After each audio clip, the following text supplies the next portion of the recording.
तो नहीं, बेटा तो चाहिए ही। क्यों चाहिए? क्योंकि वो तो हमारा अंतिम संस्कार करेगा। At one point of time when I delivered my daughter, I also face the same thing. मुझे भी वही कहा गया कि अरे लड़का हो जाता तो अच्छा था, चलो कोई नहीं, दूसरी बार करेंगे ट्राई।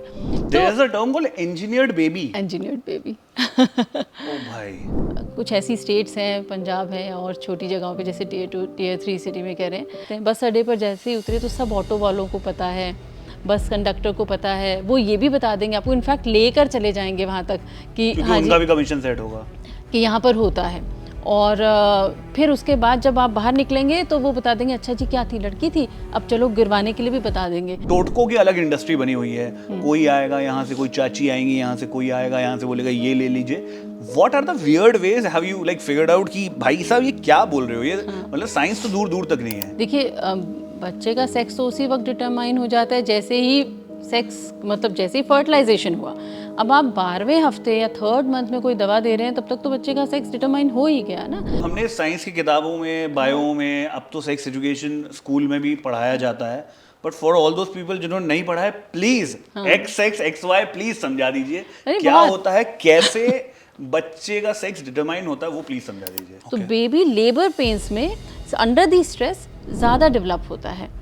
ओके, जैसे अगर आप किसी बच्चे को पार्क में छोड़ दें, लड़ाई झगड़ा करेगा, तो वो डेवलपमेंट ज़्यादा होगा कि आप उसको घर पर अपने साथ खिलाएंगे। माँ का पूरा वजाना फट गया, पॉटी का रास्ता फट गया, बच्चे जो भी बच्चा पैदा किया खींच तान के उसको ऑब्स पैलेसी हो गया, हाथ ऐसे लिम्प हो गया। So all these things are there midwife deliveries में, but NHS can not afford doctors. कैसा होता सरकारी हॉस्पिटल? ऐसा होता है कि डॉग्स तो वहाँ पे घूम ही रहे होते हैं अंदर ही, डिलीवरी हो रही है तो एक मोटी सी कैट बैठी है, उसको पता है कि प्लासेंटा जब आएगा तो वो उसका है। प्लासेंटा को उठाया, मुंह में लिया और आराम से जाएगी, कोई इसको कुछ कह नहीं सकता।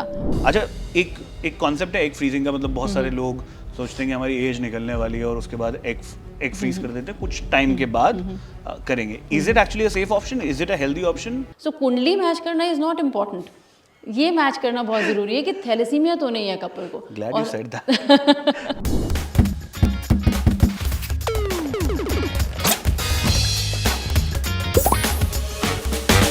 सलमान और जसलीन दो लोग कैमरे के पीछे हैं।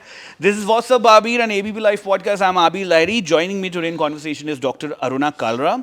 She is a gynaecologist plus an obstetrician. मैंने प्रोनाउंसिएशन सही लिया?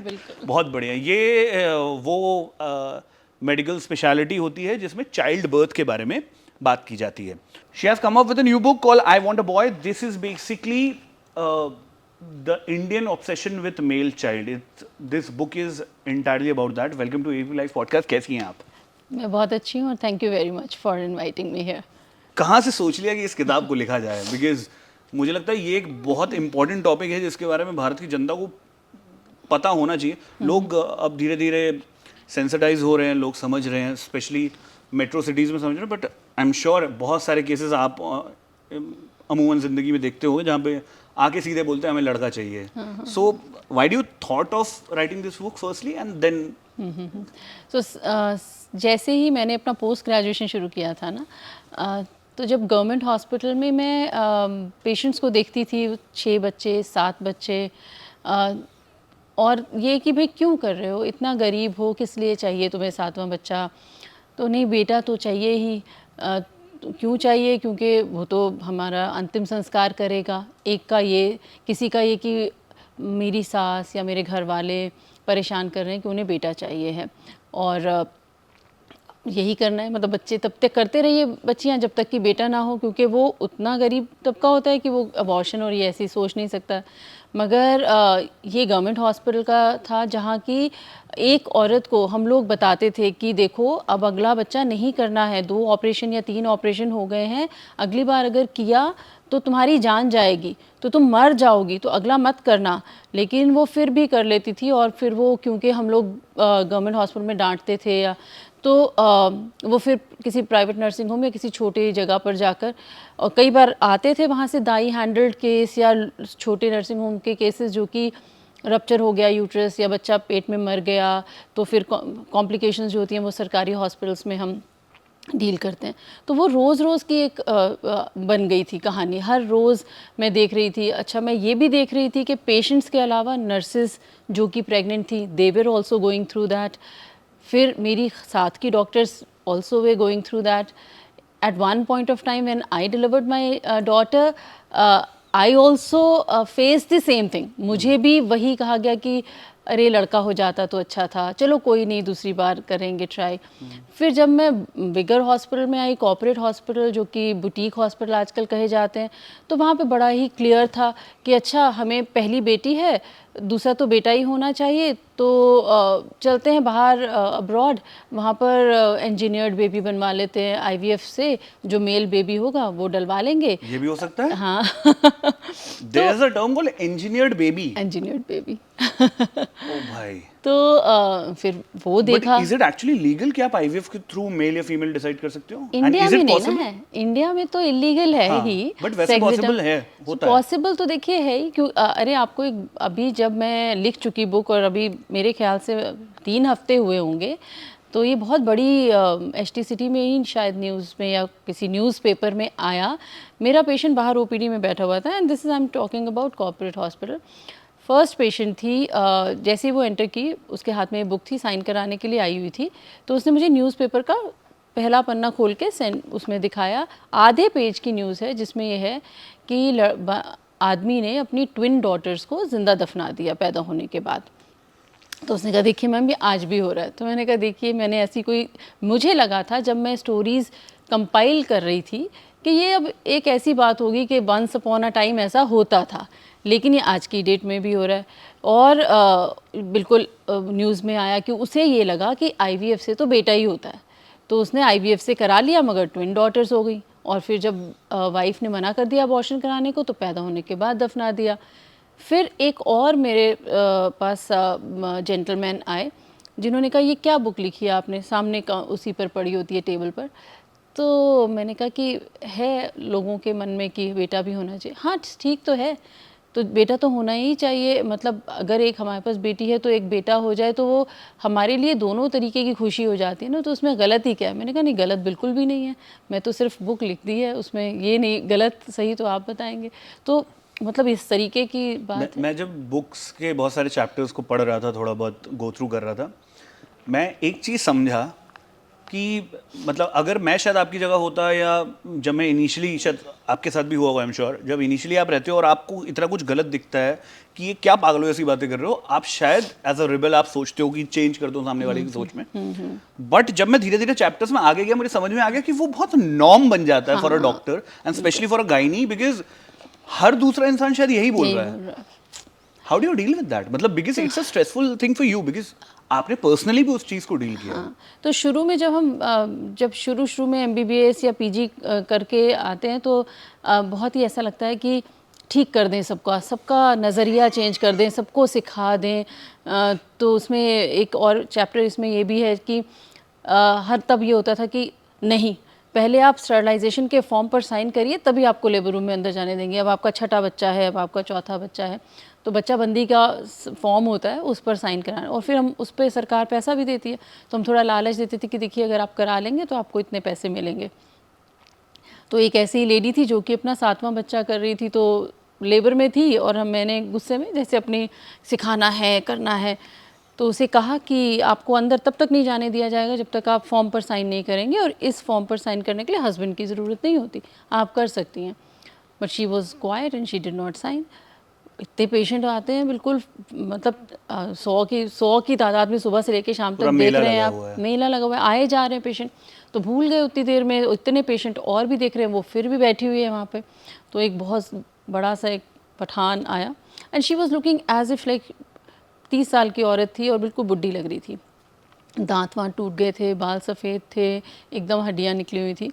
और एक पठान से बहुत अच्छे से स्मार्ट से आए, बहुत लंबे 6 फुटे, और बहुत ज़ोर से बैंग किया मेरी उसको टेबल पे। हाँ जी, कौन कह रहा था बच्चा बंदी के फॉर्म पर साइन कराने हैं? उसने आया होगा, उसने अपनी बीवी को देखा होगा, हमने ध्यान ही नहीं दिया उस पर। तो हमने उसकी तरफ देखा, मैंने कहा हलाल होने वाले मुझे लगा ये कस्तूरबा हॉस्पिटल जो बाहर ही जो है वो हलाली की दुकान है। मैंने कहा अगर मैंने इसको कह दिया मैंने कहा था तो मैं आज घर नहीं पहुंचूंगी। मैंने कहा नहीं नहीं, मैं तो सिर्फ उसको समझा रही थी कि सरकार पैसे देती है और इतने बच्चे क्यों करने, मगर हमारे धर्म में नहीं है मैडम ये। हमने कहा कोई नहीं बात, धर्म में नहीं है तो कुछ नहीं, अंदर करो जी इनको डिलीवरी कराओ। So that's how it is. आपने एक इंसिडेंट की बात की है जहाँ पे एक लेडी है जिसकी ये शायद 7th डिलीवरी है। आप उससे पूछते हो आजू बाजू कौन है, तुम्हारे पास कोई कपड़ा नहीं है, कौन है, कहाँ है, बच्चे के लिए कपड़े का है, बोलते पति तो सामने सिग्नल पे भीख मांग रहा है। जी आई एम लाइक ओ भाई साहब, ये आज भी चल रहा है क्योंकि 6 बेटियां हुई है, उसको 7वां लड़का ही चाहिए। हाँ, और why this kind of obsession? क्या है, मतलब लोगों की सोच क्या है? एक तो चलो हमारी जो एयर होगा वो पास होगा, हमारा वंश आगे जाएगा, वो तो है, इसके अलावा भी कोई और रीज़न है? देखिए हर एक का अलग ही रीज़न है। अब अगर मैं कहूँ कि माइंडसेट ही ऐसा है, ऑर्थोडॉक्स माइंडसेट है। अभी तक भी मतलब गवर्नमेंट ने तो बहुत लॉ बना दिए, लेकिन जब आपको बेटी को देना होता है प्रॉपर्टी का हिस्सा, तो आपको लगता है कि दामाद को जाएगा, तो क्यों ही देना, बेटे को ही देना चाहिए। और ये हिस्सा विल तो जब लिखेंगे तब लिखेंगे, वो आपने विल में ही अगर बेटे को लिख दिया सारा, तो बेटी आउटराइटली अलग हो गई। जब तक कि वो कोर्ट में जाके फाइट ना करे, जब तक कि फिर सार हो जाते हैं, खटास आ जाती है रिलेशनशिप में। यहाँ पर आपको लगा कि नहीं, तो हर जगह पर अगर आपको ये लगता है कि बेटी तो पराए घर जा रही है और उसको यहाँ का हिस्सा भी नहीं मिलना है और बेटे ने ही अंतिम संस्कार करना है, वो ऑर्थोडॉक्स माइंड से और चले उसको आ रहा है। बचपन से वैसे ही ट्रीट किया जाता है। बचपन से वैसे ही ट्रीट किया जाता है। भाई ने कुछ गलत किया तो भी बहन को डांट पड़ रही है, तो उसको उसका कॉन्फिडेंस भी अंडरमाइन करते रहते हैं। तो ये माइंडसेट है। एजुकेटेड लोग ऐसे नहीं हैं। अब जो कपल्स आ रहे हैं, कोई आईएम का ग्रेजुएट है, कोई आईआईटी है, कोई और सीए फाउंडर बने हुए, दे आर हैप्पी। उनको तो एक्चुअली लड़की ही चाहिए, और दूसरी लड़की हो जाती है तो भी वो लड़की। हाँ, मतलब मेरा एक दूसरा सवाल ये था, क्या कभी कोई ऐसा मिलता है जिसको सिर्फ लड़की ही चाहिए? हाँ, ऐसे भी होते हैं? बहुत। अभी जो बच्चे आ रहे हैं ना, उनको बड़ा अच्छा लगता है। वो हमेशा ये कहेंगे कि हमें बेटी ही चाहिए और दूसरी भी बेटी ही हो जाए। बट ये बहुत ही 0.001% होंगे जो ये इस तरीके के चाहते हैं कि लड़कियां हों। लेकिन उनका माइंडसेट एजुकेशन से हो गया ना चेंज। अब वो तो, और उनकी मेरे ख्याल से परवरिश भी ऐसी थी, माँ बाप भी पढ़े लिखे से, तो कोई फर्क। वो भी बहुत जो 80-90% तबका जो कि पढ़ा लिखा नहीं है, ऑर्थोडॉक्स माइंडसेट है, वही ऐसा सोचता है, मगर वो बहुत बड़ा है तबका। ट्रू। और हम तो मेट्रो सिटीज़ की बात कर रहे हैं, अगर आप टियर 2 टियर 3 गांव में जाइए, वहाँ तो ये और ज़्यादा प्रेवलेंट है। नहीं, ये तो खैर बड़े बड़े रिच फैमिलीज़ में भी तो बहुत है। रिच फैमिलीज़ में तो इस तरीके से है कि उनके पास तो बहुत एम्पायर होता है, तो उसके लिए तो उनको लड़का चाहिए ही चाहिए होता है।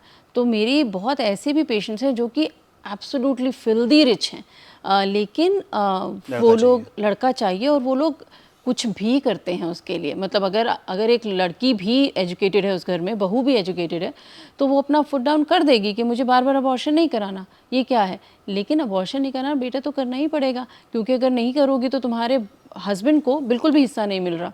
तो जो दूसरा भाई है, जो जिस देवर या जेठ उसका बेटा है, तो सब उसे मिलेगा। तुम्हारी तो 2 बेटियां 3 बेटियां, तुम्हें कुछ नहीं मिलेगा।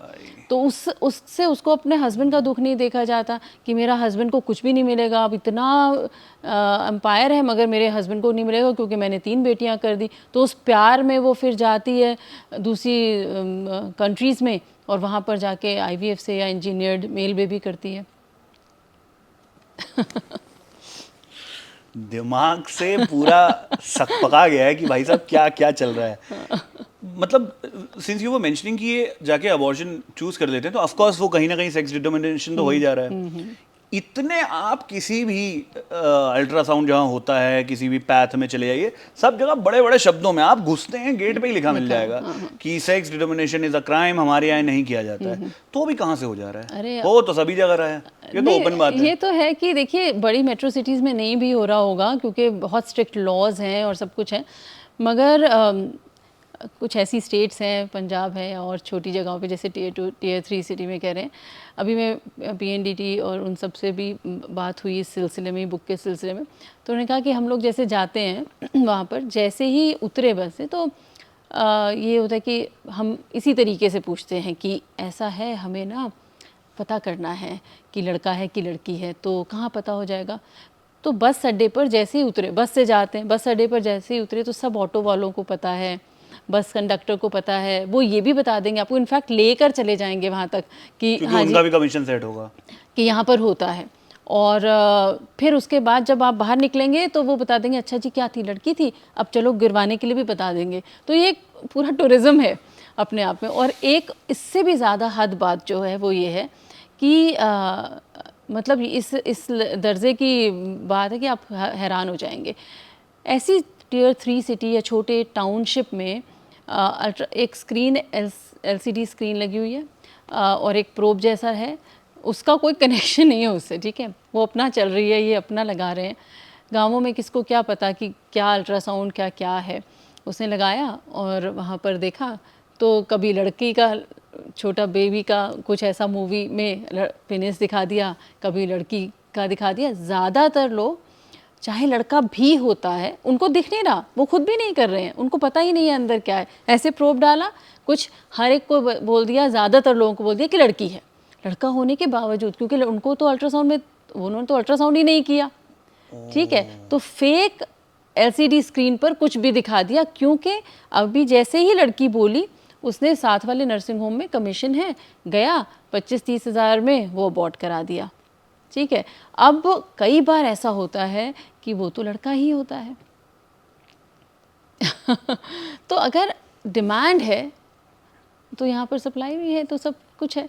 तो आप सोचिए, हम आप पूरी इंसानियत बेच खाए हैं। और ये डॉक्टर नहीं है जो ये कर रहे हैं LCD स्क्रीन लगाकर और ये कर रहे हैं हाँ, जो। क्योंकि गांव में तो एक मैंने ये भी सुना है, मतलब आई एम श्योर ये होता होगा, आपने भी स्टोरी सुनी होगी कि कोई भी जाके डॉक्टर बन जाता है वहाँ तो मतलब कुछ पूछते थोड़ी हैं। आपने कहीं अगर सरकारी या कहीं शहर वहर में किसी को आपको इंजेक्शन भी लगाना आता है, वो आपको गांव में डॉक्टर ही बोला जाएगा। बिल्कुल बिल्कुल बिल्कुल, क्योंकि वो सस्ते भी होते हैं और 2-4 दवाइयाँ दे दी। और जो पेशेंट आते हैं वो भी तो अनएजुकेटेड है, उनको दवाई 2 दिन की दो, ख़त्म करो, और उनको अपना डेली का लेबर क्लास करना है, उनके पास इतना डॉक्टर के पास जाना है। और डॉक्टर अगर जाएगा तो वो कम से कम कुछ फीस तो लेगा, अपनी डिग्री इतनी सही करी बात है। है। हाँ। और महंगी पढ़ाई है, ऐसा भी नहीं सस्ती पढ़ाई है। और मैं भी एक मेरे भी ससुराल टाउन एरिया से ही हैं, तो वहाँ पर कंपटीशन का ये हाल है कि मैं अगर नर्सिंग होम छोटा सा अपना डिलीवरी सेटअप खोल कर बैठी हूँ तो जो इधर उधर की दाइयाँ वाइयाँ जो हैं वो पकड़ के लाएंगी पेशेंट्स, तो वो कमीशन लेंगी, ठीक है,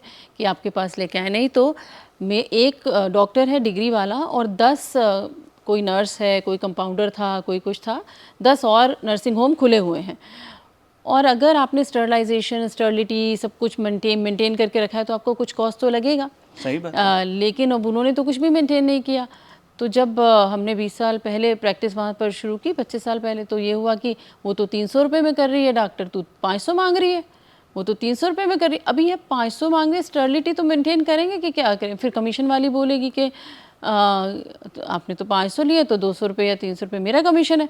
तो आप क्या कमा रहे हो उसमें, यही नहीं समझ में आ रहा। 2000 रुपये की डिलीवरी करा रहे हो, उसमें आपने पूरा OT टेबल, ऑटोक्लेव इंस्ट्रूमेंट सब कुछ रखा हुआ है, और वही डिलीवरी वो दूसरी वाली भी करा रही है, 1000 रुपये में करा दे रही है। 1000 रुपये में बच्चे डिलीवर होते हैं? तो वो उसमें हुआ जब हो गया तो और उतनी देर में क्या हुआ, ये पेशेंट जो 4-5 बार डिलीवर पहले भी हो चुकी थी, तो इसने तो अपना आधे घंटे में डिलीवरी हुई, बेड से उठी और 3-4 औरतों ने घेरा उसको लेके चल पड़ी। आप अपना बैठे हुए कि भाई पैसा कौन देने वाला है, तो पूरा गांव आके बैठा हुआ है कि हस्बैंड ही नहीं समझ में आ रहा कौन है, किससे मांगा जाए पैसा। तो आपको वहाँ पे इतना फ्रस्ट्रेशन होता है। एक डॉक्टर जाके प्रैक्टिस कर रहा है, वहाँ पर वही वाले चलते हैं जो कि नर्स खोल के बैठ गई, कंपाउंडर खोल के बैठ गया, ऐसे खोल के बैठ गया, ऐसे पकड़ के पेशेंट से पैसा निकलवाया, और वो बड़ा मुश्किल है। आप कॉम्पिटिशन तहजीब से काम नहीं कर सकते। बिल्कुल नहीं, तो बहुत ही टाउन में, मतलब मैं फ्रस्ट्रेशन हो गया था वहाँ पे जब प्रैक्टिस शुरू की। तो अच्छा, ये मैं जब लोगों से पूछ रहा था कि ऐसा ऐसा है, I will be interviewing you, और तो उन्होंने बोला कि बहुत सारे ऐसे ना टोटके होते हैं कि ये खिला दो, लड़का पैदा करने की दवाई होती है, और ये सब बहुत सारे पूरा ये एक अलग टोटकों की अलग इंडस्ट्री बनी हुई है। कोई आएगा यहाँ से, कोई चाची आएंगी यहाँ से, कोई आएगा यहाँ से बोलेगा ये ले लीजिए। What are the weird ways have you like figured out कि भाई साहब ये क्या बोल रहे हो, ये मतलब साइंस तो दूर दूर तक नहीं है, ऐसे कुछ हैं ऐसे? बहुत सारे हैं। देखिए बच्चे का सेक्स तो उसी वक्त डिटरमाइन हो जाता है जैसे ही सेक्स, मतलब जैसे ही फर्टिलाइजेशन हुआ। अब आप 12वें हफ्ते या 3rd मंथ में कोई दवा दे रहे हैं, तब तक तो बच्चे का सेक्स डिटरमाइन हो ही गया ना। तो क्या वहाँ पर है, तो हर तरीके का वेजाइना को सोडा बाइकार्ब से धोया जाए, ऐसा कास्टिक कुछ भी, कि वो मेल स्पर्म को फेवर करे, ये एक तरीका है, ठीक है। फिर अगर and it is injurious, right? Soda it's absolutely, मतलब वो उसमें कास्टिक वास्टिक मिला के कुछ कुछ करते हैं। उसके बाद मदर को कुछ इस तरीके की एक तरीके की डाइट दी जाए जिसमें वो बिल्कुल डेफिशिएंट हो जाती है। आई वुड नॉट नेम किस चीज़ की डेफिशिएंसी, मगर वो 1 साल तक दी जाए पहले, बच्चा होने से पहले। फिर जब बच्चा हो गया तो तीसरे महीने में बिना नमक बिना चीनी का कुछ एक तरीके का खाना दिया जाता है फॉर सम टाइम, कि वो जेंडर चेंज हो जाए। फिर एक और बहुत एक इंटरेस्टिंग स्टोरी है इसमें, कि वो कपल था फ्रॉम साउथ, उसने अपना एक अलग बताया कि एक बाबा जी हैं, वहाँ जाके हम रहे, वहाँ पर वो चूने का पानी बनाते थे, नॉस्ट्रल में डालते थे, एंड दैट्स हाउ। और वो भी मतलब इतना ज़्यादा स्ट्रिक्ट के इस थर्सडे को होना चाहिए, इस वेंसडे को होना चाहिए, क्योंकि गलत हो गया तो, and he was very proudly telling कि हमने बिल्कुल गलत नहीं होने दिया, इस दिन पर करा, इस दिन पर नॉस्ट्रल में पानी डाला, इस दिन में ऐसे किया।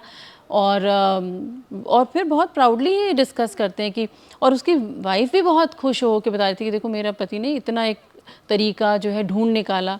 तो ये सब वियर्ड जो है चीज़ें की जाती हैं कि बेटा पैदा हो।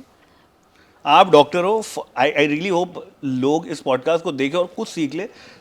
मतलब हमने साइंस की किताबों में, बायो में, अब तो सेक्स एजुकेशन स्कूल में भी पढ़ाया जाता है, but for all those people जिन्होंने नहीं पढ़ा है, please X X Y please समझा दीजिए क्या होता है, कैसे बच्चे का सेक्स डिटरमाइन होता है, वो प्लीज समझा दीजिए।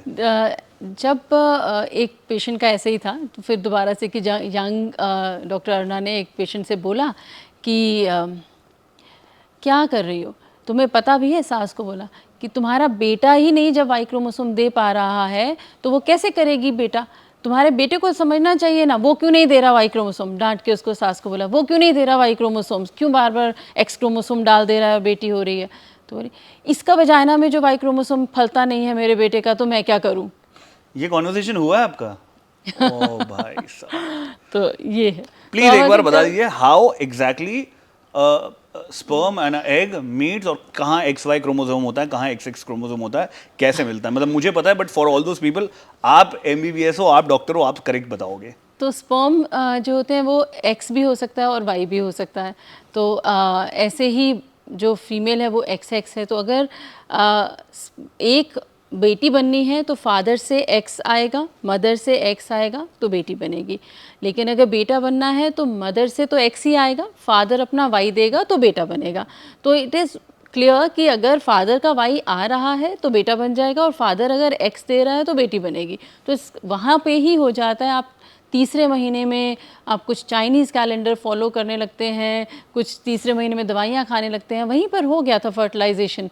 तो उसमें it's not possible to change the sex of your child 3 महीने में, 5 महीने में, 8 महीने में, 1 महीने में। वो बस जो पहली बार जो मीटिंग हो जाता है वो हो जाता है, फाइनल है। हाँ। ये फैमिली प्लानिंग का जो कॉन्सेप्ट है, ये आज है, मतलब एग्जिस्ट करता है, या ये सिर्फ हवाओं में डॉक्टर्स बोलते हैं, या जो कंसल्ट करते हैं वो बोलते हैं?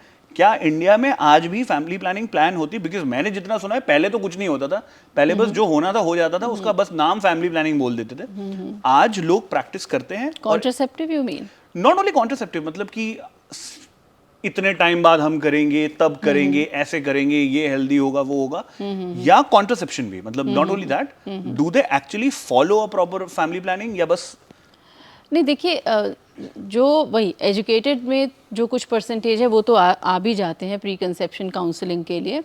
मगर अभी उतना भी कॉमन नहीं है, क्योंकि अगर आप जाने कि थैलेसीमिया एक ऐसा डिजीज़ है जो कि अगर हस्बैंड वाइफ दोनों में जेनेटिक है ये प्रॉब्लम, तो बच्चे को थैलेसीमिया मेजर हो जाएगा। और उसमें बच्चे को लाइफ लॉन्ग ब्लड ट्रांसफ्यूजन देना है। मगर ये बहुत बेसिक सी चीज़ एजुकेटेड लोगों को भी नहीं पता है। और बहुत बार क्योंकि जब वो आते हैं हॉस्पिटल्स में और पता चलता है कि दोनों थैलेसीमिया माइनर हैं, and when we test baby for and it comes out thalassemia major, तो उसको अबॉर्ट कराना बट पड़ता कैसे है। पता चलता है किसी को थैलेसीमिया माइनर है? Blood test, simple blood test. अच्छा। हाँ, सो आपको बट जब ऐसे कुछ अलग से पता नहीं चलेगा? कुछ नहीं, तो मतलब जैसे वो बिल्कुल अननोटिस्ड रह सकता है, क्योंकि हल्का सा हीमोग्लोबिन कम होता है और कुछ नहीं होता है। तो आपका अगर 11 ग्राम हीमोग्लोबिन है तो कौन ध्यान देता है कि 11 ग्राम, अनटिल अनलेस कोई मतलब कोई ऐसा सिम्टम नहीं आएगा आपको वीकनेस का या कुछ, तो ये तो आपको टेस्ट ही करना पड़ेगा। और हम प्री कंसेप्शनली ही टेस्ट करते हैं मोस्टली।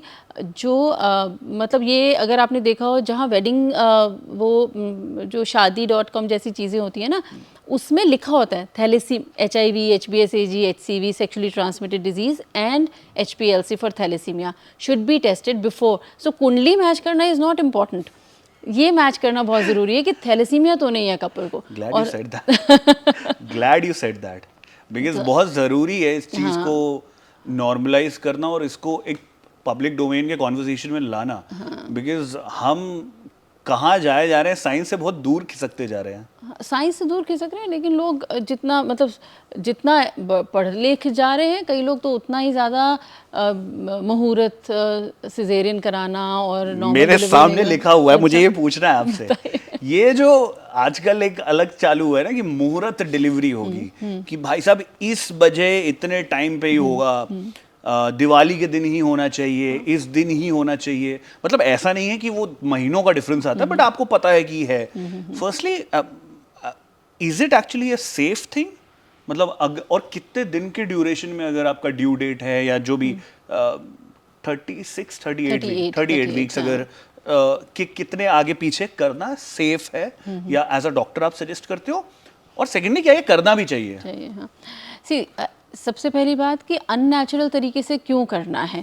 अगर मैं फर्स्ट टाइम मदर हूँ या सेकंड टाइम भी हूँ, तो मुझे नॉर्मल डिलीवरी ही के लिए, वजाइनल डिलीवरी के लिए जाना चाहिए, because that is healthy for baby. Because once baby is in labour, during that stress उसका ब्रेन डेवलपमेंट हो रहा होता है, और स्टेरॉइड जब सिक्रीट होते हैं तो लंग्स डेवलपमेंट हो रहा होता है। तो बेबी लेबर पेन्स में अंडर दी स्ट्रेस ज़्यादा डेवलप होता है। ओके, जैसे अगर आप किसी बच्चे को पार्क में छोड़ दें, लड़ाई झगड़ा करेगा, तो वो डेवलपमेंट ज़्यादा होगा कि आप उसको घर पर अपने साथ खिलाएंगे। सो स्ट्रेसफुल कंडीशन में बच्चे का ब्रेन डेवलप हो रहा होता है, लंग्स डेवलप होता है। फिर बर्थ कैनाल से जब बच्चा निकलता है तो चेस्ट स्क्वीज होता है, तो जितना अम्नियोटिक फ्लूइड वो पी के हाँ सांस ले रहा होता है, वो एकदम स्क्वीज होके निकल जाता है। तो first breath is really loud and cry is good. तो वो वजाइनल बर्थ का फ़ायदा है। मगर अगर आप वो दे ही नहीं रहे, उसको एक्सपीरियंस ही नहीं दे रहे, आपने सोचा कि चलो आज मैं सिजेरियन कराती हूँ, ये मुहूर्त का टाइम है, तो बच्चे को तो पता नहीं है, लेबर तो हुआ नहीं, तो आराम से सो रहा था, इनहेल कर रहा था, एक्सेल कर रहा था, पानी मुंह में लेके जा रहा था, अपने मज़े में अंदर। आपने काटा, निकाला, वो एकदम स्टार्टल हो गया कि ये क्या, तो वो मुंह में, पेट में भी चला गया, इंटेस्टाइन्स में भी और लंग्स में भी चला गया, थोड़ा सा ब्रीदिंग रेट भी फास्ट हो गया, थोड़ी देर हमें नीकू में भी रखना पड़ा। That is not right for baby until unless there is a indication for cesarean कि भाई हाई बीपी हो रहा है, शूटअप हो रहा है, डायबिटीज़ है, अनकंट्रोल्ड है, बहुत सारे ऐसे रीज़न हो सकते हैं, प्रीवियस सिजेरियन था, स्कार नहीं ठीक है, कोई भी ऐसा रीज़न है तो ठीक है। मगर आप अपनी विश से कि 36 हफ्ते पे बहुत अच्छी डेट आ रही है, तो आप 38 वीक्स पर नहीं, तो that is pre term baby, आपको क्यों निकालना है? या फिर अगर मैंने किसी को कहा कि नहीं, आपके बच्चे की धड़कन बहुत कम आ रही है, हर बार मैं नोटिस करती हूँ कि ये कम आ रही है, आपको डायबिटीज़ है, मुझे लगता है कि I should deliver the baby by caesarean, but some would say कि नहीं, वो अभी ना ये तो मूल चल रहे हैं, मूल खत्म होंगे उसके बाद करना है। ये मैंने टर्म सुना है, मूल गणमूल, ये कुछ चल रहा है। और बस ऐसा हुआ एक बार, पेशेंट को डायबिटीज़ था, उसको बार बार कहूँ कि आप हर तीसरे दिन जब वो आए, मैं फीटल हार्ट कम है, फीटल हार्ट कम है, आप प्लीज़ कराइए, कुछ गड़बड़ है। नहीं कराया, नहीं हमारे मूल ख़त्म होंगे, इस दिन ही होगा। और उस दिन जब बच्चा निकाला, थैंक गॉड कि बच्चा ज़िंदा था, मगर बिल्कुल अम्नियोटिक फ्लूइड ख़त्म था, पूरा ग्रीन कलर का पॉटी उसके चारों तरफ स्मेयर था। 1 महीने बच्चा नर्सरी में रहा, फिट्स थ्रो किए, सब कुछ। मगर अभी पंडित जी कौन हुए उस वक्त? गायनोकोलॉजिस्ट पंडित जी था कि आपके पंडित जी थे? आपने बच्चे की पूरी लाइफ वो कर दी। फिट्स थ्रो करेगा तो न्यूरो डेवलपमेंट कितना ख़राब हो गया होगा उसका।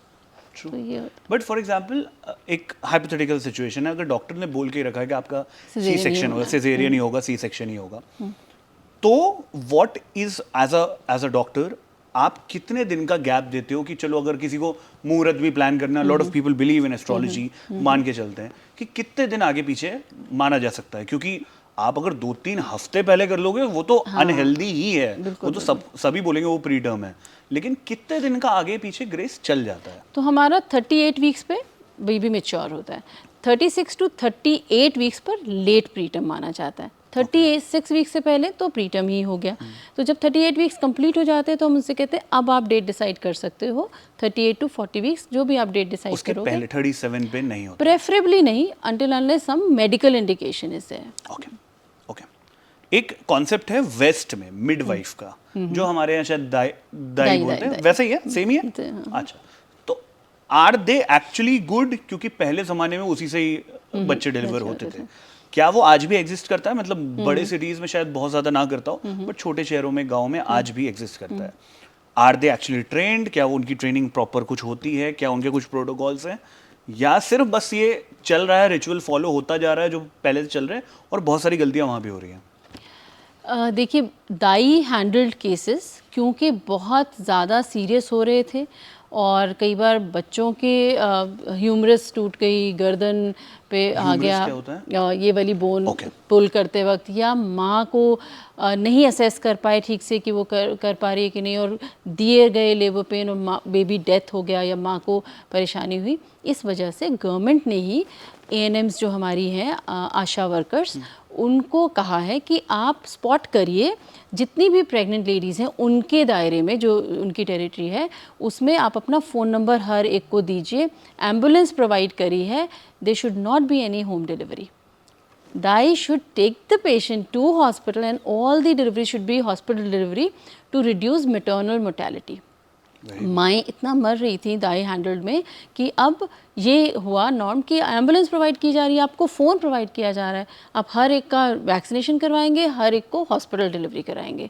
मिडवाइफ मोस्टली यूके और ऐसे में है, यूरोपियन कंट्रीज़ में है, लेकिन मतलब मेरी सिस्टर वहाँ अभी बहुत 27 साल से वहाँ पर है, और जब मैं वहाँ गई तो उनकी भी बहुत ज़्यादा पेनफुल स्टोरीज़ हैं पेशेंट्स की, क्योंकि मिडवाइफ एक तरीके से अपने आप को डॉक्टर से भी ज़्यादा सुपीरियर समझती हैं। अच्छा। हाँ, तो उनको लगता है कि हमें ये आर्ट है और डॉक्टर को लास्ट मिनट तक भी नहीं बुलाना है, क्योंकि वो एक ईगो आ जाती है उसमें। तो जो NHS में भी डिलीवरीज हो रही हैं मिडवाइफ से, वो उसमें भी हॉरर स्टोरीज़ हैं। माँ का पूरा वजाना फट गया, पॉटी का रास्ता फट गया, बच्चे जो भी बच्चा पैदा किया खींचतान के उसको ऑब्स पैलेसी हो गया, हाथ ऐसे लिम्प हो गया। So all these things are there midwife deliveries में, but NHS can not afford doctors. उसमें डॉक्टर्स उतना वो अफोर्ड नहीं कर सकता, तो मिडवाइफ पर डिपेंडेंट होना पड़ता है। हमारी कंट्री में ये फ़ायदा है कि हमारे पास डॉक्टर हैं। अभी हॉस्पिटल में अगर आप पूरे जितने भी डॉक्टर की वैकेंसी है उनको फिल कर दें तो इनफ डॉक्टर्स हैं। बट वो फिल कब होंगी ये एक बड़ा सवाल है। नहीं, वो जो फिल हो नहीं सकती ना, क्योंकि जितने खाली हैं, जैसे डिमांड उतनी सप्लाई नहीं 10 नहीं सप्लाई, हम बहुत डॉक्टर हैं, 10 डॉक्टर की वैकेंसी है, 2 डॉक्टर को रखा गया, बाकी 8 की सैलरी कहीं और गई। अरे बाप रे, ये सरकारी की ये हाल है। ये हाल है। कैसा होता सरकारी हॉस्पिटल? आप तो मतलब इंटर्नशिप किए हो, वहाँ पे काम किए हो, मतलब कैसा होता है? How do define? Because I was reading in the book, you said ये कई बार जो डिलीवरी टेबल होता है वो डिलीवरी टेबल नहीं मच्छी बाजार लगता है। Is it actually like that? हाँ, तो मतलब ऐसा होता है कि डॉग्स तो वहाँ पे घूम ही रहे होते हैं अंदर ही, ओटी के अंदर, वार्ड में, ठीक है। तो they are roaming around. Delivery जब आप करा रहे होते हैं तो जब डिलीवरी हो रही है तो एक मोटी सी कैट बैठी है, उसको पता है कि प्लासेंटा जब आएगा तो वो उसका है। तो जो आफ्टर बर्थ या प्लासेंटा होता है, it's a very fleshy blood filled feast for cat. तो वो चुपचाप बैठी रहती है और हम लोग सब देख रहे हैं, क्योंकि उसको हम कुछ कह नहीं सकते, वो पैदा भी यहीं पर हुई थी, वो मोटी भी यहीं पर हुई है प्लासेंटास खा खा के।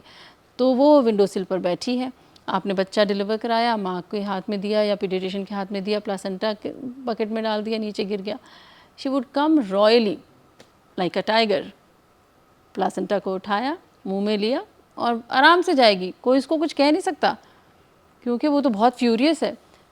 तो लेबर रूम का ये नॉर्मल सीन है, क्या आप सोच सकते हैं कि इतने सीनियर डॉक्टर्स निकले होंगे जो कई बार बाद में पॉलिसी मेकर बने होंगे, उनको भी ये रियलिटीज़ पता होंगी, राइट? आप इकलौते नहीं हो, ऐसे बहुत सारे लोग होंगे जिनको ये रियलिटीज़ पता होंगी। किसी ने कुछ किया क्यों नहीं? उस वक्त भी तो थे जब मैं कर रही थी। सही बात है, तब भी तो थे। तो उस वक्त, और ये जो कहानियाँ हैं, ये जो सब कुछ है, ऐसा तो है नहीं कि मुझे ही दिख रहा था, सब कुछ ही था। लेकिन मुझे समझ नहीं आता कि जो ऊपर हमारे बैठे हुए थे उनको क्यों नहीं दिख रहा था, या वो इतने कैसे इम्यून हो गए इन सब चीज़ों से। कोई नहीं बोलता, कोई नहीं कुछ करता, उनके हाथ में तो बहुत पावर भी होगी। थोड़ा बहुत हम अगर हर एक कोई अपना थोड़ा बिट भी करेगा तो इम्प्रूवमेंट हो जाएगा, मगर बट ये तो मेरे लिए, मतलब मैं डाइजेस्ट नहीं कर पा रहा हूँ, मतलब ये क्या है? हाँ, मतलब लाइफ सेविंग ड्रग्स नहीं मिलती हैं। हम लोगों को बहुत डांट पड़ती थी नर्सेज से कि जब हम फर्स्ट ईयर में होते थे या इंटर्न्स को, कि आप लोग ग्लव्स मत पहनिए, ग्लव्स ख़त्म हो जाएंगे, आपके लिए है क्या ग्लव्स, मतलब इतना डांट पड़ती थी। हम लोग डरे रहते थे। इंटर्न बेचारा हर वक्त ये रखता था कि नर्स डांट देगी अगर उसने ज़रा सा भी कोई गाउन पहन लिया या ग्लव पहन लिया तो ब्लड ड्रॉ करना होता था तो वो बिना ग्लव के ही करता था, या फिर अपने घर से लेकर आओ ग्लव्स, अगर इतना ही बहुत ही आपको ग्लव्स पहन के करना है तो। और लाइफ सेविंग ड्रग्स हम लोग जब से हम लोगों की, see as a resident doctor it's our responsibility to save the patient by any means. तो दवाइयाँ हम लोग पहले से ही या तो स्टॉक करके रख लेते थे, सब कुछ अपने एप्रन में रहता था।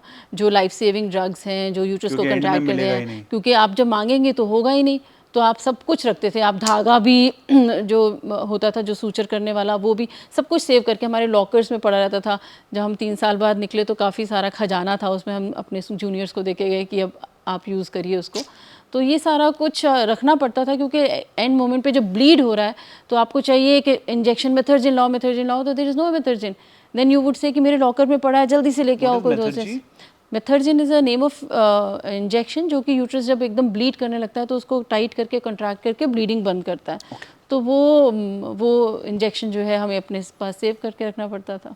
मतलब बहुत सारी चीज़ें ऐसे सेव करके रखनी पड़ती हैं एज अ पोस्ट ग्रेजुएट, क्योंकि आपको पता है सरकारी में कई बार बिल्कुल भी नहीं, कोई सप्लाई आप नहीं हमेशा होती। से गायनी लेना चाहते थे? हाँ हमेशा से? वाई सो? ऐसी पहली बात तो जब हमारे ज़माने में एक तो डॉक्टर इंजीनियर दो ही चीज़ें होती थी, तो तो क्या आप इंजीनियर। उसके पहले, अच्छा गायनेकोलॉजी के पहले क्या आप हमेशा से डॉक्टर बनना चाहते हाँ थे? हाँ, अच्छा, वो ठीक। डॉक्टर तो इसलिए बनना चाहती थी क्योंकि वो नहीं पता, लेकिन मेरी डॉल भी डॉक्टर थी, तो इसीलिए मुझे भी डॉक्टर वाह, बनना था। क्या बात है, वेरी कूल। तो वो बचपन में ही कि नहीं डॉल भी डॉक्टर है, तो हर बार अब डॉक्टर बन गए। उसके बाद जब डॉक्टर बन गए तो मुझे सर्जरी करनी थी। तो सर्जरी करने में जनरल सर्जरी, और फिर मुझे लगा कि सर्जरी में भी तो टॉप मोस्ट चीज़ करनी चाहिए, तो मुझे लगा कि न्यूरो सर्जरी करनी चाहिए। ठीक है। तो फिर मैंने कहा कि जनरल सर्जरी लेंगे, ठीक है। जनरल सर्जरी के बाद सुपर स्पेशलाइजेशन न्यूरो सर्जरी में करेंगे। लेकिन फिर ऐसा हुआ कि शादी जल्दी हो गई एमबीबीएस ख़त्म होते ही, और फिर जब पोस्ट ग्रेजुएशन का टाइम आया तो लगा कि नहीं, ये तो बहुत लंबा हो जाएगा, पहले जनरल सर्जरी करो। हमने बच्चा भी पैदा कर लिया था इंटर्नशिप में, तो पोस्ट ग्रेजुएशन भी उसके बाद हुई। तो मैंने कहा कुछ एंड ब्रांच करते हैं जहाँ की सर्जरी भी हो जाए, मेडिसिन भी हो जाए, तो गायनी वॉज दी परफेक्ट। वाह, क्या बात। सिंस, मतलब ये मेरा कुछ एकदम लास्ट के क्वेश्चन है कुछ। एक इंडिया में, मैं कुछ दिन पहले डॉक्यूमेंट्री भी देख रहा था, और कई जगह पब्लिक डोमेन में भी कई लोग बात करते हैं, कई बार किए हैं लोगों ने, एक सी सेक्शन सिजेरियन का स्कैम चल रहा है। इन जनरल हॉस्पिटल्स को पता, मतलब ऐसा बोला जाता है कि हॉस्पिटल से ज़्यादातर सी सेक्शन के लिए लोगों को प्रमोट करते हैं, क्योंकि एक तो टाइम बचता है, क्योंकि कोई लेबर में रहेगा 10-12 घंटे 24 घंटे, जितना भी टाइम लेबर जा रहा है, तो डॉक्टर को भी वहाँ एंगेज रहना पड़ेगा। कमीशन सेट होता है, वो एक अलग सीन है। Is it actually true? और इंडिया में क्यों इतने लेबर, मतलब सी सेक्शन के रेट्स बहुत ज़्यादा, मतलब जो WHO की गाइडलाइंस है उससे बहुत ज़्यादा इंडिया में है, जो कि सरकारी हॉस्पिटल में नहीं है, प्राइवेट में और ज़्यादा नंबर है। और प्राइवेट में अगर ये स्कैम हो रहा है तो इसको क्यों कंट्रोल नहीं कर रहा है कोई, और कैसे करना चाहिए? मुझे लगता है इसके ना बहुत सारे सबसेट्स हैं। जैसे आपने कहा कि सरकारी में नहीं हो रहे हैं, तो लेकिन अगर सरकारी में नहीं हो रहे हैं तो कई बार वहाँ पर टाइमली अगर सिजेरियन नहीं हो रहे तो उसकी भी वो भी कॉम्प्लिकेशंस गलत है, बहुत हो ट्रू, रही है सही ना। बात है। तो अभी जैसे मैं मेरी डॉटर ही कर रही है, अब आज की डेट में वो गायनी कर रही है, तो वो इस बात से दुखी है कि मम्मा टाइम पर नहीं करते हैं तो या तो बच्चा को कुछ हो जाता है या माँ को कुछ हो जाता है या hysterectomy, so that is also wrong. और ये कहना कि सिजेरियन सेक्शन सिर्फ डॉक्टर की वजह से हो रहा होगा, बिल्कुल हो रहा होगा कि कुछ डॉक्टर्स लेबर लंबी है या टाइम से, मगर ये दोनों ही तरीके से। जैसे अब हम ही बहुत बार कहते हैं कि नॉर्मल डिलीवरी कराना है, लेबर पेन शुरू हो गया, हम पेशेंट से कहते हैं आपको पेनलेस डिलीवरी कराएंगे, हम एपिड्यूरल एनेस्थीसिया देंगे, आपको पेन नहीं होगा, बट फिर भी पेशेंट बीच में ही नहीं, मुझे नहीं करना है, अभी मुझे नहीं करना है, तो एज अ डॉक्टर मुझे इनफैक्ट उसकी माँ बनना पड़ता है कि कर लो यार, बिल्कुल बस थोड़े घंटे ही लगेंगे। And that is more healthy हाँ, फॉर अ मदर। हाँ, for mother, for immediately you will be up and about. तो हम लोग उसको इतना, अब इतना ज़्यादा, हाउ कैन यू, मतलब हर एक डॉक्टर अपने पेशेंट से उतना इन्वेस्ट हो जाए कि उसको बेग करे कि बेटा जी नॉर्मल करना ज़रूरी है, हम पेनलेस भी दे रहे हैं आपको। एक सेट ये हो गया, कुछ डॉक्टर्स ऐसे होते होंगे, कुछ पेशेंट्स ऐसे होते होंगे कि नहीं भाई, बच्चियां भी आजकल की हम एक्सरसाइज नहीं कर रही, हम लोग उनको प्यार प्यार से पाला जाता है। मैं खुद की भी बेटी का कहूँ तो हम लोग देख भी नहीं पाएंगे कि दर्द में है वो, तो पेनलेस डिलीवरी के लिए कहती है, मगर उनका माइंडसेट भी वही है कि क्यों करना है, सिजेरियन कराते हैं ना। दो young girls are also like that, and then muhurat also comes कि नहीं जी अब मुहूर्त है। So there are so many factors जिसकी वजह से सिजेरियन रेट बढ़ रहा है। कई जगह तो ये भी कहा जाता है, जैसे बॉम्बे जैसी सिटीज़ में, कि आप हॉस्पिटल पहुँचे, आपने डॉक्टर को कॉल किया कि मुझे लेबर स्टार्ट हो गई है, और डॉक्टर ने कहा चलिए हॉस्पिटल पहुँचिए, और डॉक्टर भी चल पड़ा अपने घर से। अब इतना ट्रैफिक है कि जब डॉक्टर घर से चला और जब तक पहुँचा वो आपकी लेबर है। अगर उस तक आप डिलीवर हो गए तो ठीक है, नहीं तो फिर सिजेरियन, क्योंकि अब डॉक्टर वापस जाएगा, वापस आएगा तो बहुत मुश्किल हो जाएगा। तो ये भी कहा जाता है कि इतना पॉसिबल ही नहीं कि बार बार डॉक्टर आ जा सके, तो उसका आपका लेबर का ड्यूरेशन वही है। देयर सो मेनी थिंग्स, मतलब एक ही चीज़ में। डॉक्टर के लिए भी बहुत कॉम्प्लिकेटेड होता होगा, बहुत टायरिंग होता होगा। नहीं, अच्छा देखिए, डॉक्टर अगर घर के ऊपर नीचे है, आसपास है, तो बहुत अच्छा कोई है। मतलब नहीं है कि आप 48 आवर्स लेबर में रहिए। पेशेंट को टॉलरेंस, पेशेंस चाहिए, और डॉक्टर को सिर्फ एज अ स्पेक्टेटर और खड़ा होना है कि सब ठीक से चलता रहे, लेबर नॉर्मल चलती रहे और ठीक से हो जाए। मगर वो ये कि इसमें क्योंकि जैसा आपने कहा कि लंबा टाइम भी लगता है, पेशेंस की भी ज़रूरत होती है, तो कहीं ना कहीं वो दोनों ही तरफ से फुलफिल नहीं हो पाता। Make sense. दो quick questions, one is IVF, one is stem cell banking. ये दोनों के बारे में आप क्विकली बता दीजिए। क्या आईवीएफ इंडिया में, अग्रीड, इतने सारे क्लिनिक्स खुल गए हैं, इतना इवॉल्व हुआ है, बट बहुत सारे इसके आफ्टर इफेक्ट्स भी होते हैं। What do think about this? So in vitro fertilization जो है वो शुरू तो इस तरीके से हुआ था कि अगर मेल स्पर्म्स कम है, या क्वालिटी ठीक नहीं है, या फीमेल की फलोपियन ट्यूब्स ब्लॉक हैं और सब कुछ ठीक है, तो हमारे पास एक तरीका था कि फ़िल्टर करके एक अच्छा स्पर्म लें, और एक तो था ही पेट्री डिश में एम्ब्रियो बनाएं और उसको डाल दें, क्योंकि फलोपियन ट्यूब अगर नहीं है किसी की तो प्रेगनेंसी नहीं हो सकती। It was boon for those couples, but फिर उसका मिसयूज़ होना शुरू हो गया। जैसे कि कॉर्पोरेट लाइफ में हस्बैंड वाइफ के पास सेक्स करने का टाइम नहीं है, ठीक है, सो दे वांट कि आप आईवीएफ कर दीजिए बच्चा। पीछे सरोगेसी का भी बहुत मिसयूज़ हो गया था कि आई डोंट वांट, मेरी फिगर नहीं ख़राब करना चाहती, या मैं 9 महीने प्रेगनेंसी नहीं कैरी कर सकती, I am founder, I am CEO something, तो मुझे एम्ब्रियो किसी और के उसमें डाल दीजिए। तो अब गवर्नमेंट ने उसको भी बैन कर दिया कि नहीं हो सकता, because that is human trafficking शुरू हो गया, सरोगेट मदर्स को हॉस्टल में लाकर। तो इसके बहुत सारे, मतलब एक के बाद एक लेयर्स रॉन्ग भी होना शुरू हो गई। फिर जैसे इंजीनियर्ड बेबी बनाने के लिए भी, आईवीएफ के लिए किसी को ट्विंस चाहिए पहली बार में, तो वो भी आ जाएगा कि भाई मुझे ट्विंस ही करने हैं, तो आईवीएफ से ट्विंस होने के चांसेस ज़्यादा होते हैं। तो मतलब अब हम विश पर आ गए, जो कि पहले सिर्फ इसलिए हुआ था, नेचर से हम मजाक करते लगे। हाँ, तो पहले ये था कि चलो जिसको ज़रूरत है उसको करना है। अब हर एक कोई कहता है कि चलिए आईवीएफ से कर दें, कि आईवीएफ से लड़का होगा इसलिए आईवीएफ से कर दें, आईवीएफ से ट्विंस होंगे इसलिए आईवीएफ से कर लें, टाइम नहीं है इसलिए इसकी IVF कितनी से। प्रोबेबिलिटी होती है कि आईवीएफ से ट्विंस होंगे? मैंने भी सुना है कि आईवीएफ से ट्विंस होते हैं, बस कितनी प्रोबेबिलिटी होती है, मतलब कितने आउट ऑफ 10 केसेस कितने ट्विंस होते हैं? नहीं, तो ऐसा होता है कि हम अगर एक एम्ब्रियो डालते हैं तो एक एम्ब्रियो होगा, अगर हम 2 एम्ब्रियो डालते हैं तो प्रोबेबिलिटी कि चलो 2 में से एक तो चिपक जाएगा, वो होता है। तो अब तो वैसे भी गवर्नमेंट ने ट्रिपलेट 3 एम्ब्रियो डालना ही बना कर दिया है, बैन हो गया है। अच्छा। तो 2 में भी अब ये स्ट्रिक्टनेस होगी कि एक ही डालिए। पहले 3 एम्ब्रियो डाला जाता पहले था। 3 भी डाले जाते थे, जिससे कि और कॉम्प्लिकेशन हो जाती थी। ट्रिपलेट बेबीज़ में आईयूजी मतलब ग्रोथ रेस्ट्रिक्टेड बच्चे, प्री टर्म बच्चे, माँ को हाइपरटेंशन और बहुत सारी तकलीफ़ें। तो अब वो भी तो काफ़ी अच्छे लॉ बन गए हैं, जिसकी वजह से थोड़ा सा नूज़ तो टाइट हो ही गया आईवीएफ सेंटर्स के ऊपर। नहीं, बट कितने चांसेस होते हैं, जैसे 10 लोगों की आईवीएफ से डिलीवरी हुई, उसमें से कितने ट्विंस निकलते हैं? 20% होता होगा। 20%, which is a pretty big number वैसे। स्टेम सेल बैंकिंग, ये एक कई बार एड्स दिखते हैं टीवी में, यहाँ वहाँ, स्टेम सेल बैंकिंग। क्या इंडिया में इसका यूज़ है? क्या ये इफेक्टिव है? क्या लोगों को करना चाहिए, नहीं करना चाहिए? स्टेम सेल्स टोटिपोटेंट सेल्स होती है, जिसमें कि जो कि हमें मैचिंग की ज़रूरत नहीं होती। जैसे अगर मुझे किडनी चाहिए तो मुझे एक एचएलए मैचिंग की ज़रूरत है, मुझे बोन मैरो चाहिए तो मुझे किसी मैचिंग ब्लड की चाहिए तो किसी का ज़रूरत मैचिंग चाहिए। है।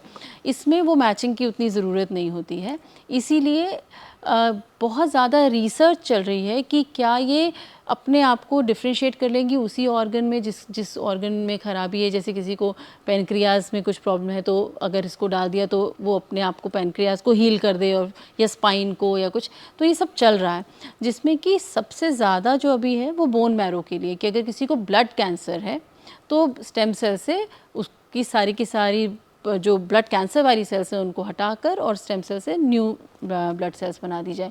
या थैलेसीमिया मेजर है किसी को, तो उसको स्टेम सेल्स अगर हमारे पास है तो उसकी पूरी की पूरी बोन मैरो और वो ठीक कर दी जाए।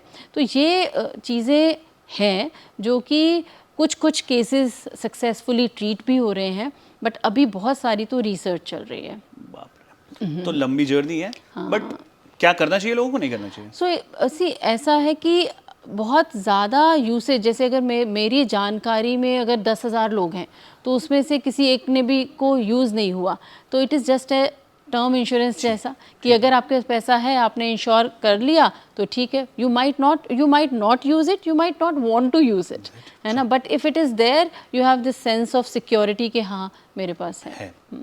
अच्छा, एक कॉन्सेप्ट है एग फ्रीजिंग का, मतलब बहुत सारे लोग सोचते हैं कि हमारी एज निकलने वाली है और उसके बाद एग फ्रीज कर देते हैं, कुछ टाइम के बाद करेंगे। Is it actually a safe option? Is it a healthy option? हाँ, देखो अब हमारी बच्चियां जो हैं वो ऐसा नहीं है कि मैंने 22 साल में प्रेगनेंसी कर ली तो I do not expect my daughter to have child at the age of 22। वो पढ़ेगी, शायद 28-30 साल तक उसका होगा। तो आजकल यही ट्रेंड है कि मैं कुछ पढ़ना चाहती हूँ, कुछ बनना चाहती हूँ, तो which is a good thing, aspire करते हैं आप। लेकिन by the time you are 35 you realise that थोड़ा सा लेट हो गया है, eggs number of eggs, quality of eggs कम हो गए, और 35 के बाद जेनेटिक एब्नॉर्मैलिटीज़, डाउन सिंड्रोम, इसके चांसेस भी बढ़ जाते हैं। तो अगर हमें ये पता है कि मुझे बच्चा तो चाहिए, आज नहीं तो कल, लेटर ऑन इन लाइफ, तो जैसे अगर मुझे कहा जाए कि मैं अपनी एज को कौन सी एज में फ्रीज़ करना चाहूँगी, तो 50 में तो मैं फ्रीज़ नहीं होना चाहूँगी। आई वुड हैव आस्क्ड कि मैं 25 में फ्रीज़ हो जाऊँ तो अच्छा है, क्योंकि वो मेरा गुड क्वालिटी क्वांटिटी वाइज। तो अगर कोई भी फ्रीज़ करता है 30 से पहले, तो उस वक्त एग की क्वालिटी बहुत अच्छी होती है। अगर मैंने अपनी एज या अपने एग्स को 30 में फ्रीज़ कर दिया और अब मैं 38 की एज में सोच रही हूँ कि अब मैं प्रेगनेंसी करती हूँ, तो वो प्रेगनेंसी एक 25 साल की औरत के एग वाली होगी। तो उसमें डाउन सिंड्रोम, बट क्या बॉडी उसको रिटेन कर लेती है? हाँ, तो फिर अच्छे से एग फ्रीज़ होते हैं। If you have a partner who is like committed to you, तो आप एम्ब्रियो को फ्रीज़ कर सकते हैं इंस्टेड ऑफ एग्स। अगर आपका पार्टनर नहीं है तो एग फ्रीज़ करिए, और अगर पार्टनर है तो एम्ब्रियो फ्रीज़ कर दीजिए, तो वो यंग एम्ब्रियो पड़ा रहेगा। उसको फिर थॉ करते हैं, फिर आईवीएफ से उस वक्त आपके बॉडी में डाला जाता है। तो अगर 38 की एज में आप स्पॉन्टेनियसली कंसीव करती हैं तो 38 का एग होगा। लेकिन अगर आप 38 की एज में 25 की एज वाला एम्ब्रियो डालती हैं तो वो यंग होगा। हाँ, इसी से मतलब एक बस काउंटर क्वेश्चन है, what is the perfect age to get pregnant? हाँ, ये है कि हाँ, अगर परफेक्ट एज मानी जाए तो वही 22-30 साल से पहले पहले होना चाहिए, तो अच्छा है, वही बेटर हो। 35 के बाद फिर क्रोमोसोमल अब्नॉर्मैलिटी होने के चांसेस थोड़े से ज़्यादा बढ़ जाते हैं। ऑन दैट नोट, बहुत बहुत शुक्रिया फॉर हैविंग दिस कॉन्वर्जेशन। काफ़ी लंबी चर्चा हुई है, बट आई रियली होप कि जो एक इम्पॉर्टेंट इशू है, the obsession with the boy child, उससे समाज थोड़ा सा कम हो। मतलब there is no harm in expecting a boy child और अ गर्ल, बट उसको नेचुरल तरीके से होना ज़्यादा अच्छा है, rather दैन टोल मटोड़ के 50 टोट के अपना के और साइंस का गलत इस्तेमाल करके करना चाहिए। नहीं, बहुत मेरा बस सिर्फ ये एक स्टेप है बाय राइट, और मतलब ये स्टोरीज़ के ज़रिए कि लोग उनका पेन भी समझ पाएँ, जो कि ये लड़की पैदा कर करके या ये सारे गलत तरीक़ों से लड़कियां जो उन्होंने पैदा की उनको भी अनाथ करके मर जा रही हैं औरतें। तो अगर कोई, जैसे अभी कितने तो गोल्ड मेडल और कितने ब्रॉन्ज़ मेडल हमारी लड़कियां लेके आ रही हैं, तो कहीं कहीं तो कुछ कमी नहीं है लड़कियों में। तो बस अगर इस बुक के ज़रिए वो इतना भी समझ जाएं तो उन औरतों के लिए ये ट्रिब्यूट होगा जिनके ऊपर ये स्टोरीज़ लिखी गई हैं। बहुत बहुत शुक्रिया, थैंक यू।